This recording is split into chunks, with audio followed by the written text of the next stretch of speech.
Aujourd'hui, près de 7 millions de Congolais vivent loin de leur foyer, faisant de notre pays l'un des pays les plus touchés au monde par ce drame humanitaire.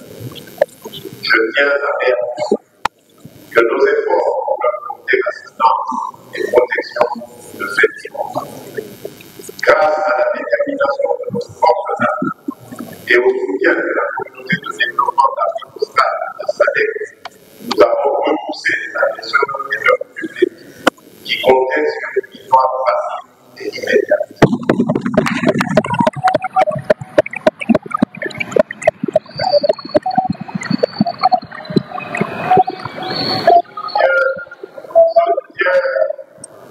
Je tiens à exprimer ma profonde gratitude au président João Manuel dos Santos de la République d'Angola pour son engagement détenu en tant que médiateur dans l'accueil de la paix à l'est de notre pays.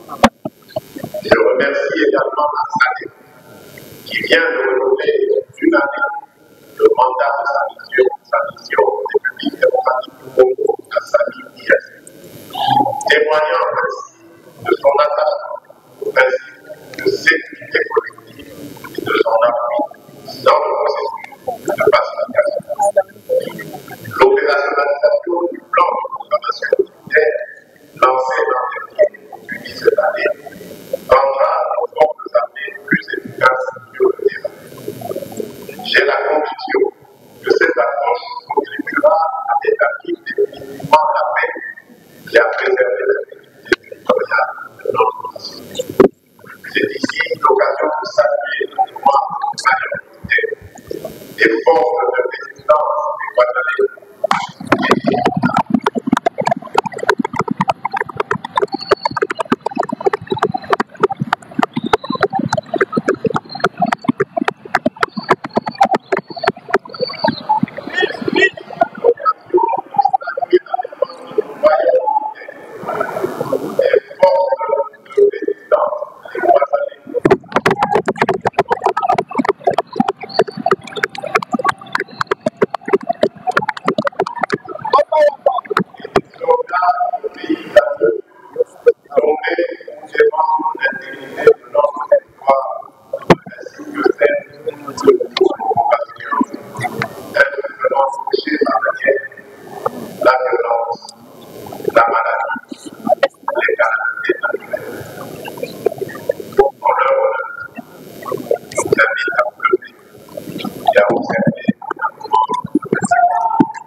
Cette année, la République démocratique du Congo s'est affirmée sur la scène internationale en tant qu'acteur incontournable résolu à défendre cet intérêt et à promouvoir des partenariats durables au service de notre démocratie.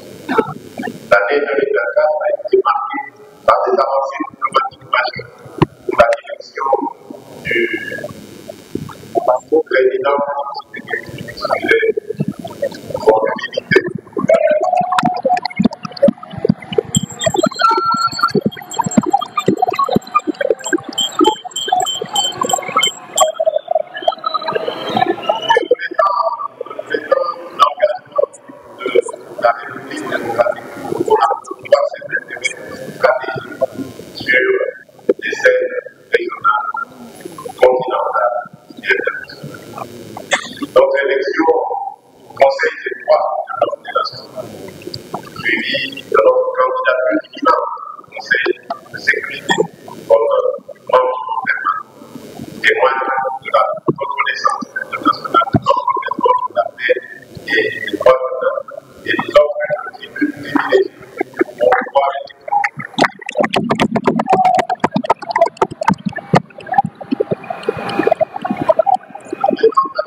même ma province est concernée par les innombrables actions du chef de l'État et lesquelles certaines sont en cours d'exécution.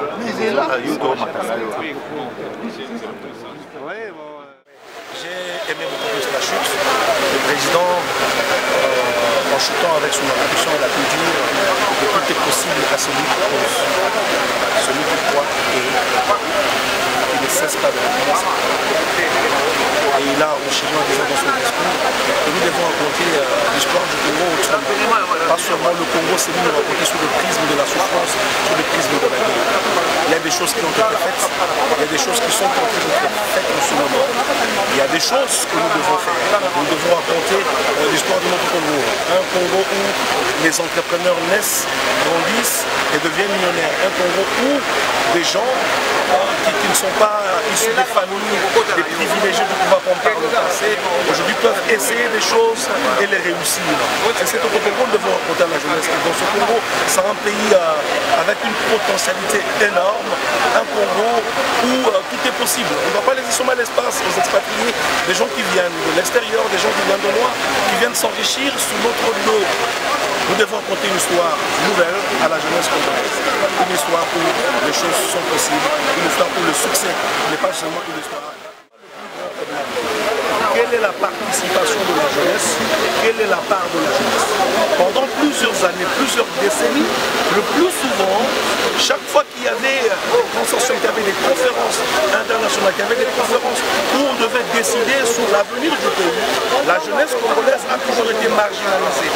Elle a toujours été mise à côté. Pour moi, en tant que leader de jeunes, révision, changement, il faut que les jeunes participent, il faut que les jeunes prennent leur part. Il faut que nous soyons à la table des décisions, à la table des discussions, que nous parlions ce que nous pensons être meilleur pour nous, pour les entrepreneurs, pour les agripreneurs.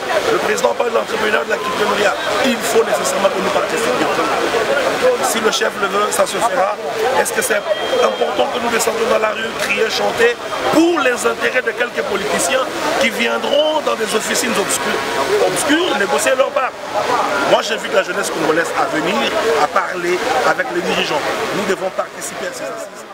Tenu par rapport à ce qu'il nous a dit au début de l'année passée, il a parlé des 6 piliers qui sont à la base de la gouvernance actuelle. Et nous sommes contents parce qu'il a eu à nous faire l'état des lieux de ce qui a été déjà fait durant cette année. Entre autres dans le domaine de la santé, nous voyons la couverture santé universelle vraiment concrétisée dans plus de 13 régions. Et puis nous avons le projet de 145 territoires. Non seulement il a touché ces domaines, mais aussi il a eu à promouvoir, à chercher à promouvoir la production locale et à diminuer les importations. Donc il a touché plusieurs domaines. Ce qui est notre joie est qu'il a eu aussi à insister par rapport à ce qui va se faire l'année 2025. Je crois que nous croyons à sa réalisation et le peuple congolais sera dans la joie. Et par rapport au changement de la Constitution? Bon, là, comme il vient de le dire, donc, il faudrait qu'il y ait mise en place d'une commission intelligente qui va travailler sur les réformes constitutionnelles. Nous sommes contents, on attend les moments. Donc vous êtes d'accord avec ça? On attend les moments et puis...